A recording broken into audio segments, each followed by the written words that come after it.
I heard some interviews you did this week where you said that you believe Rob is the most underrated champion in the UFC right now. I want to get you kind of expand on that. Why do you feel he's the most underrated champion? Yeah, listen, if you look at the fights that he's fought, this guy's good. He's very talented, and he just doesn't have that. We got to beat him over the head with a stick to get him to do media and things like that. He's just not that guy. So, eventually you keep running through people and keep winning, and he'll get the respect he deserves. And last thing for you, Dana, you said coming in here, obviously, that Anderson is fighting for a title shot. If he wins, he will challenge for the middleweight title. Are the same stakes on the line for Mr. Adesanya as well? Does he get? Yeah, this is for the number one contender position. This is it. This is for the number one contender spot. Yeah. I wanted to go to Anderson, if I could, please. Anderson, it's been 2 years since you fought. Obviously, you've been doing this for a long time, but I wonder, does this feel different emotionally, nerves, anything after 2 years away, the feeling right now? Wow. For 2 years, I'm not fighting, and I have a great opportunity for back to fight in this great card, and I'm so happy. I'm so lucky.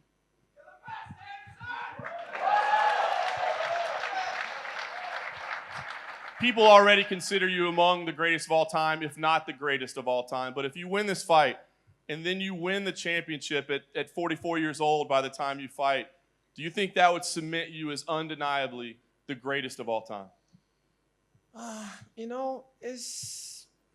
It's tough to talking about that, because in UFC, all fighters is the best fighters in the world.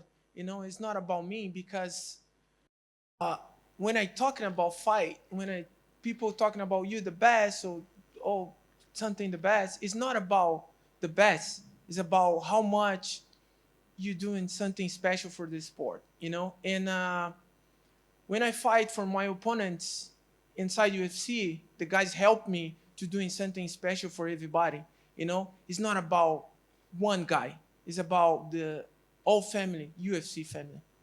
The answer to that question is yes. and lastly, for me, I just want to go to Israel. This is the first time I think I've heard the promise from Dana that this is definitely a number one contender shot for you. I think we thought it might be, but knowing that now, give me an idea, knowing the stakes of what's at hand, what's the feeling right now?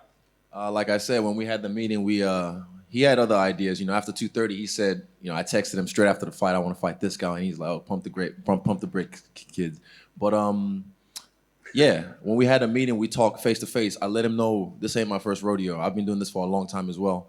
So yeah, the cat's out the bag. So I'm about to be champion 2019. And I'll ask you, I know you can't look past Anderson Silva, perhaps the greatest of all time, but looking at the man right there to your left, this would be. I mean, I gotta imagine, Rob's got a tough test as well, but is that the fight that you would like most? Because I imagine, yes, especially down here, it may be a stadium. Of course. We're looking at Sydney, maybe Brisbane, somewhere. But first off, Melbourne. Oh, wait. What stadium do you have? Rod Laver, Etihad, where? We can do it. Talk to this guy. Talk to the boss. But first. 2, 3, 4. This weekend, Sunday, we both have big tests ahead of us. And everyone, I seen the odds this week, and I'm like, man, y'all must have forgot. Like Roy Jones said, y'all must have forgot. You don't know who that man over there is, Anderson Silva. I think a lot of you new fans weren't around during his reign, what it felt like. You might have come around the Rousey era or the McGregor era, but you don't realize who this guy is. So he brought me into this game, This guy inspired me to be able to believe, like, a skinny black guy can just come in here and fuck everyone up. So he brought me into this game, and for me, it'll be an honor to take him out the game.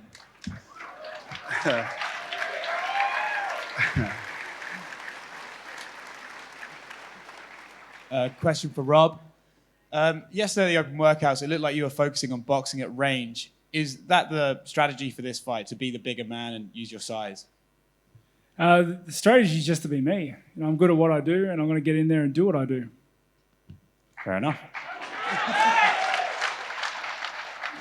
And for Kelvin, this isn't the first time you fought in enemy territory. Obviously, you've had some success with that in the past. But are you starting to enjoy this now? Maybe enjoy being the bad guy?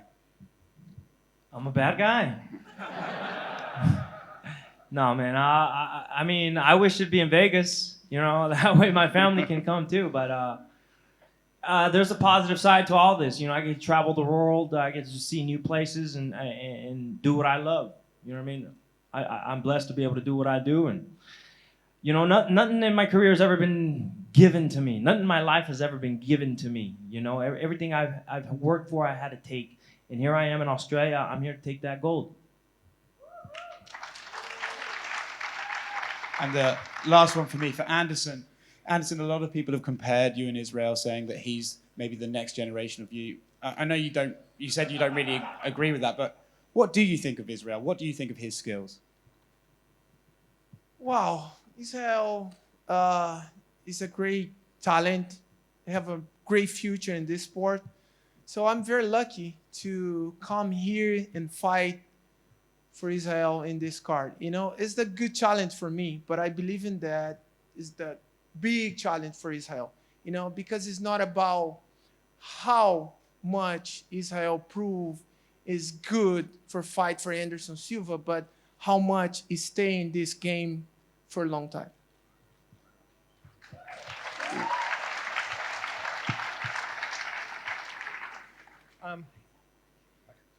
I'm Levi from Xinhua News in China. My question is for Dana White. It seems like Oceania and the Asia Pacific region seems to be a real hotbed of talent at the moment. Can you just tell us a little bit about what the UFC has been doing in the last few years to promote the sport and to grow the sport in China, the Asia Pacific, and Oceania? Yeah, I mean, we're actually building a UFC Performance Institute there that's 3 times bigger than the one in Vegas. You know, we're going into Korea this year. We're going to continue to. It's all about creating talent. And I mean, if you think about our first trip over to Australia, you know what I mean? There weren't a lot of people training in mixed martial arts in Australia back in the beginning when we first came.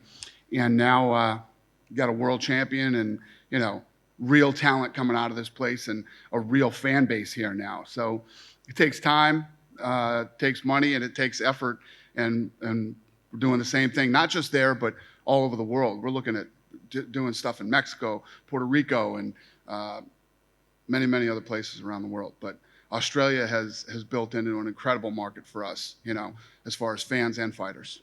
Thank you. And I also have another question for Israel Adesanya. You have a lot of fans in China and you've spent a lot of time there. Can you tell us a little bit about how that experience shaped you as a fighter and as a person? In China they call me 我是黑龙 so 我会说一点点中国 my Chinese was a little bit better when I was there, but it's a very if you don't use it, you lose it. So maybe I should have had a Chinese girlfriend and I would have kept it along the way. But yeah, China was good for me because I was able to fight constantly. And this was 2013. I quit my job September 4th, 2013.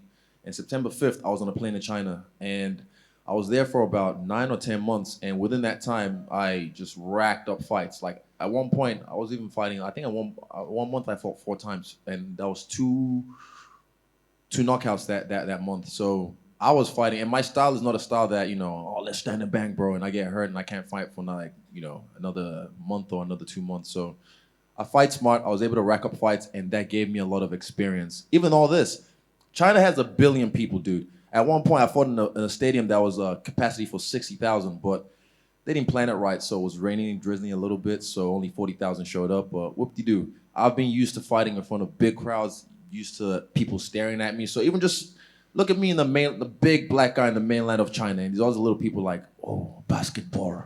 Like they kept on looking like Kobe Bryant. Like they come up to you, take photos. So that kind of got me ready for all this, being stared at, being cameras in your faces, being a superstar in a way. They built me up, and I'm grateful for the time I had there, even though they fucked me over in the end. I'm still grateful for the time I had in China, and I'll always cherish those moments. And when the UFC goes back, you know, I'll probably headline that one as well. Thank you.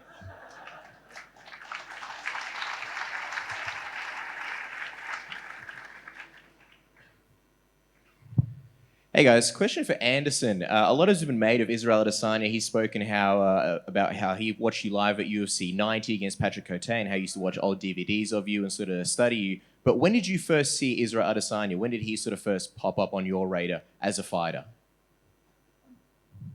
Wow, it's a very interesting question, you know, because I watching the videos for Israel and YouTube and say, wow, this boy have a great talent. Why you not inside UFC? And 2 years ago, boom, Israel in the UFC. I'm very lucky, and wow, I'm very impressed. He's a good fighter, you know. This is guys in here is amazing fighters in this sport, you know.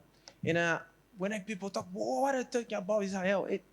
I don't have nothing for talk because the fight talk for fight, you know. And Israel is great. Everybody's here is the great, the champion. And this guy here, close to me, you know, is all big fighters. Because you're such a big figure in the sport and a lot of people have watched you for so long, including Israel, he believes that he's studied you so well that he knows you better than you potentially know yourself. What do you think about an opponent potentially knowing you better than you know yourself? Wow.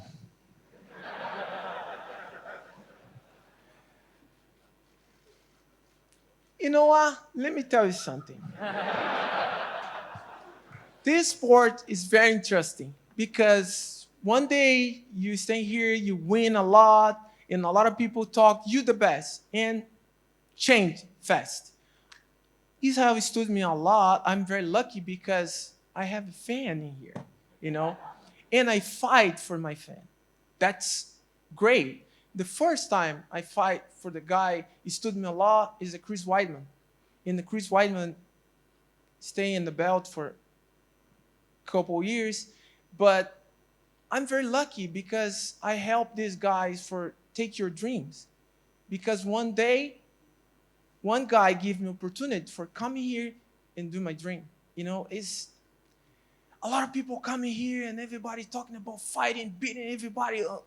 It's not about this. It's about how much this sport is big. You know, doesn't matter how much I stood in Israel or I stood my opponent.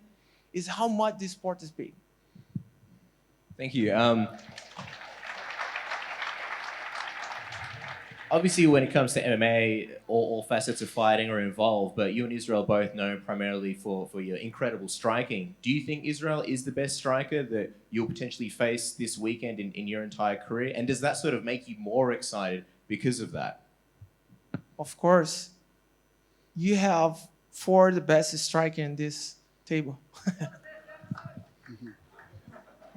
Just quickly for Dana White, obviously with this Melbourne crowd, a Melbourne event, a lot of people hoping to see Dan Kelly, obviously former Olympian, great wins in the UFC against guys like Rashad Evans. A lot of people thought it'd be a slam dunk to have him on the card. Can you just sort of help us and potentially the fans understand sort of what happened there and why he didn't end up making it on this card? He wanted a final retirement fight in the UFC. I have no clue. I wish I could answer that question for you. I have no clue. Is there any possibility that if there was going to be another local event, that Dan Kelly might make it on the card? Possibly, yeah. And just last one from me for Rob. You've spoken about how sort of one of your biggest goals is to just keep developing as a fighter and just sort of be the best guy that you can be and sort of carve out your legacy as the greatest. Just wondering where sort of Kelvin fits into that legacy this weekend in terms of sort of stakes and what's on the line this weekend.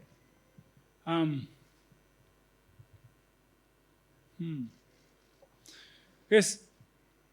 Fighting this weekend is just inevitable. You know, it's something that every fighter has to undergo at some point if they train and perform at the level that I do. Kelvin is next in line. He's the biggest hurdle in my way in terms of me developing myself, and he's a true test. He's going to be a true test of my character and my abilities. So, you know, I look forward to Sunday getting out there and just testing myself against him, learning from it and growing. Question for Dana. With the recent losses of Swedish fighters like Alexander Gustafsson and Ilir Latifi and last week David Tamer, what does the plans look like for Sweden right now? Listen,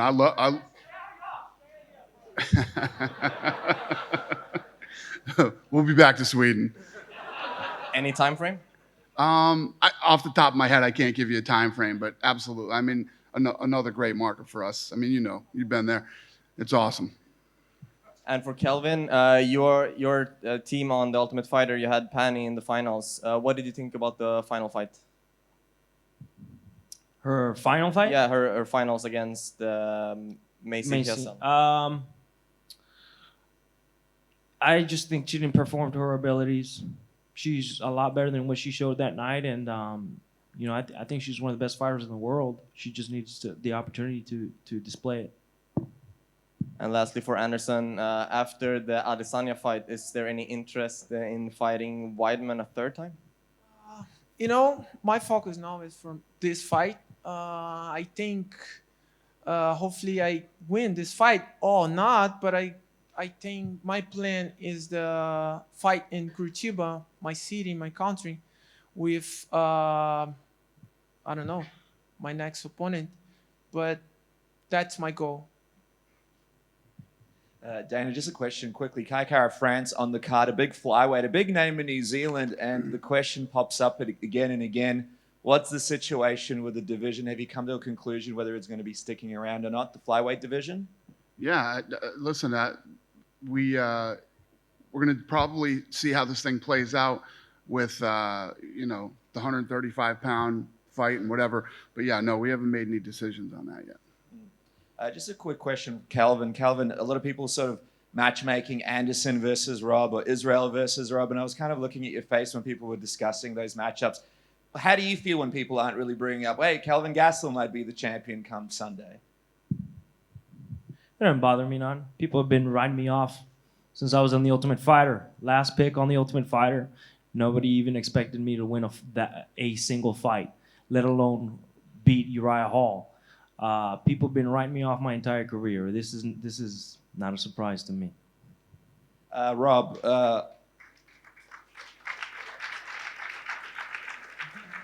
obviously Anderson described you as a special guy.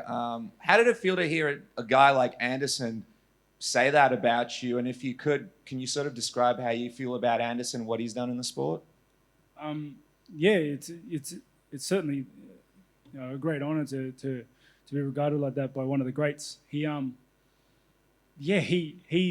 brought the spotlight down on the division and the UFC. He's one of the best ever that there ever was, and you know, I definitely grew up watching him as well. So yeah, to be fighting in the same card as him is pretty cool.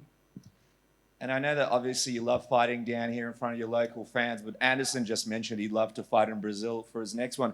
If somehow he does beat Israel, would you be open to going over to Brazil and defending your title there? You just said about people like overriding Kelvin here, and then you The Brazilian asked fans this question.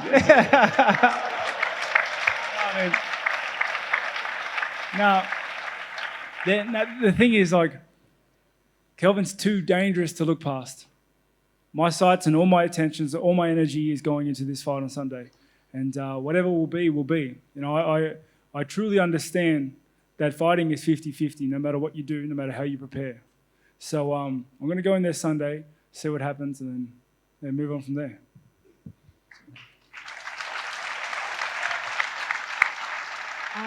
A question for Rob. I understand Kelvin has predicted a first-round knockout, and I wondered what your thoughts were on that and how you sort of see the fight playing out. Yeah, he might. You know, he's got a good punch on him, but a lot of other people have said that, and I hit pretty hard myself. So it's a fight. You know, we're going to go in there, we're going to throw hands, and yeah, see what happens.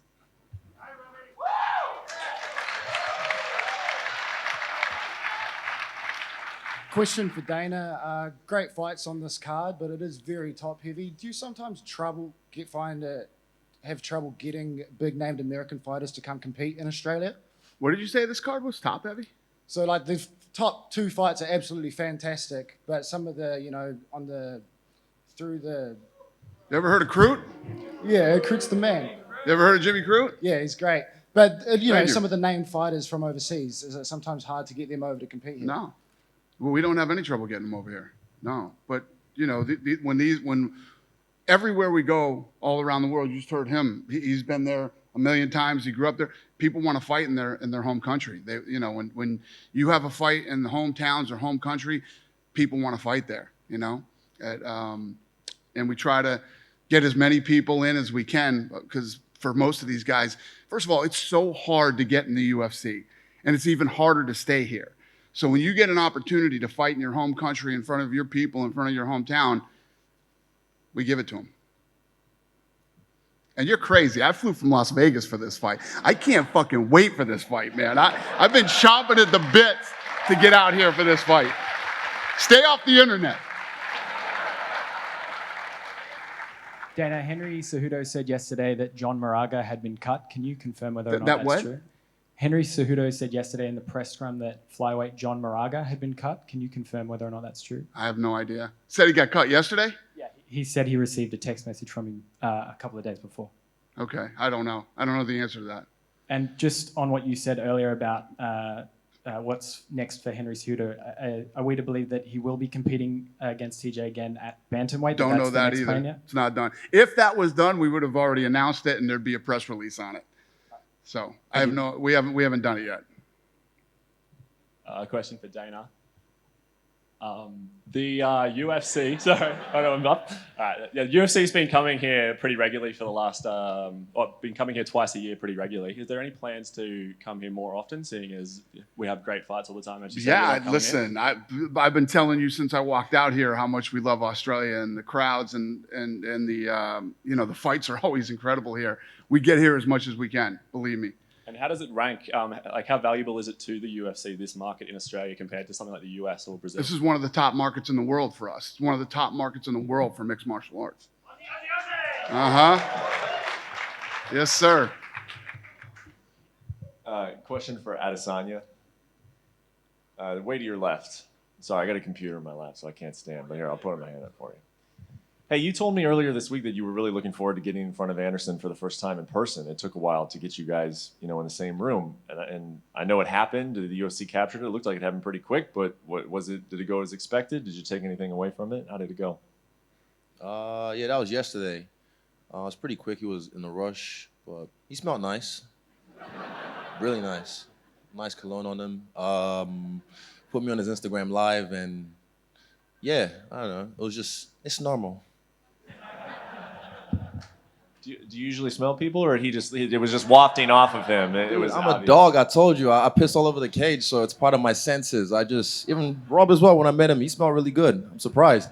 Like, fighters should be like sweaty and shit, but not everyone likes to, dress dapper, look good, smell nice. But yeah, he was cool. I think he was just in a rush, and I was busy anyway, so yeah, whatevs.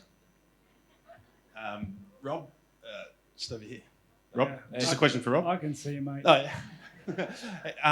So we're less than 48 hours out from the fight, and you got a pretty good reception when you walked out here. I guess it's a little bit of a taste of what you can expect on Sunday. How are the emotions? How are the feelings? The excitement levels for yourself? Yeah, good. It's just another day in the office, really. I've done this before, but I knew the reception was going to be like this. If you've been to any other fight I've been in Australia, especially the one in Rod Laver, it's something special. So, yeah, like, and as Australians, we love fighting. We love combat sports. We get in it. We're a very sports country. So, yeah, looking forward to Sunday. The reception's going to be big, and yeah, it's going to be good fights. Is that an intangible factor you can draw on during the fight that can sort of will you to the line? Mate, I'm going to be in there giving everything I have anyway. Like, there's enough motivation with him trying to kill me. So, yeah. But you can block the crowd out. But the Rod Laver Arena in particular, the crowd you can feel. It's something special. Like it's really crazy.